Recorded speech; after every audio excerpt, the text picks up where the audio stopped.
first thing that happens after a breakup is that you go through so much panic and you're in survival mode. You just don't know what to do. All you want is to keep that connection that you lost with this person. And all of a sudden, because breakups normally happen out of the blue, no matter how prepared you are for them, even if you know something is coming to an end, it will never prepare you for that moment when someone says, it's over.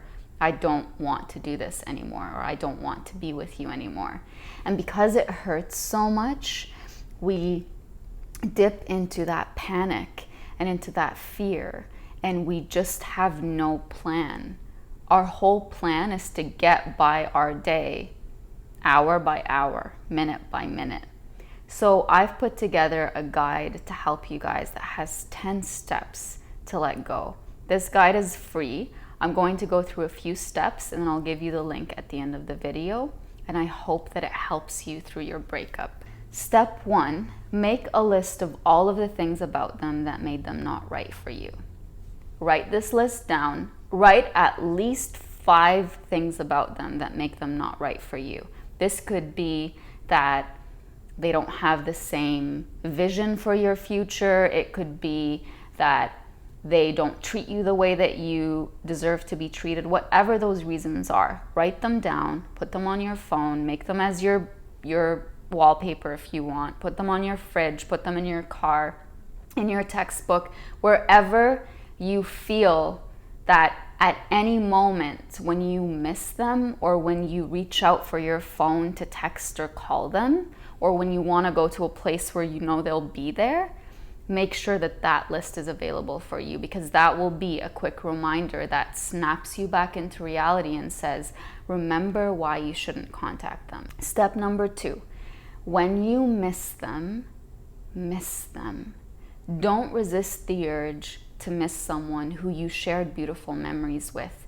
You could have had a relationship with someone for a whole year, and maybe 11 months of that year were amazing, where you guys spent so many beautiful moments together, and just 1 month maybe didn't work out, or 1 moment, or 1 situation. Maybe they cheated on you, maybe you cheated on them, maybe just whatever that negative moment is, it doesn't take away from all the good things that you guys experienced together. So give yourself permission to miss those beautiful moments. You're a human being. You're not a psychopath who doesn't have the ability to, reflect back on things and relive those moments. You're a human being.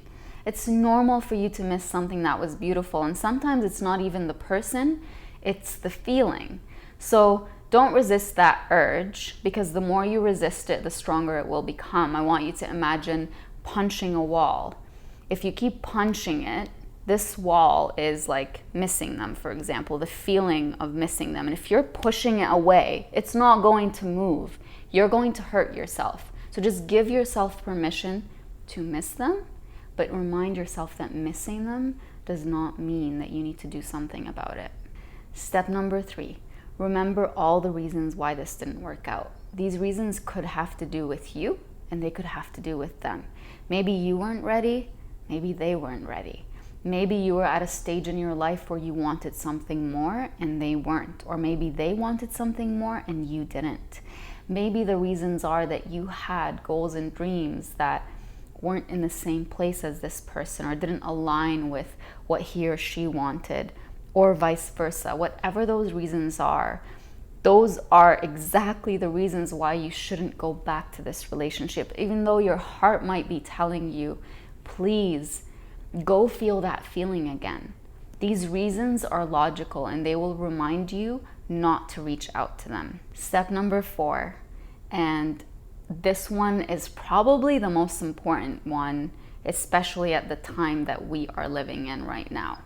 Stop checking their social media.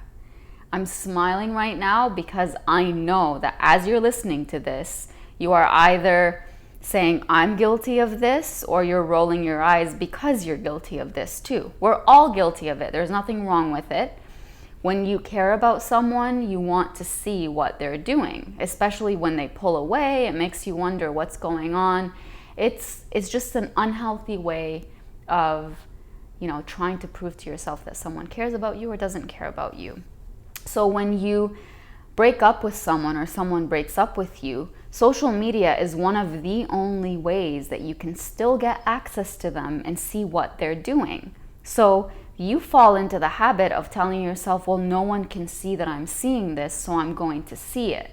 But if your true focus is on healing and genuinely letting go of this person, you need to cut all contact, including social media. So if you can't bring yourself to unfollow them on Instagram or unfriend them on Facebook, or make that grand gesture of, I don't want to be in touch with you anymore. If you want to keep it peaceful and civil and you just can't bring yourself to that point, at least mute them.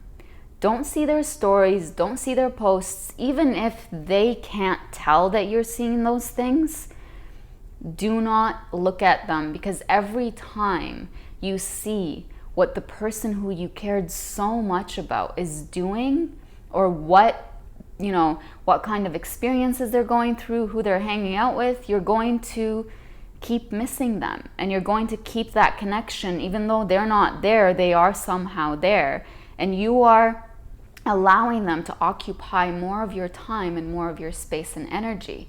Why would you do that? So do not check what they're posting on social media. Don't check who they're following. Don't check which posts they're liking. Don't give them any more opportunities to hurt you. And in a way, they're not really trying to hurt you, or even if they are, who cares? Don't give yourself the false belief that their behavior is all about you and all about the relationship that the two of you had. Let them be. They chose to no longer be in your life anymore. Give them what they asked for, because you know what? You are a diamond.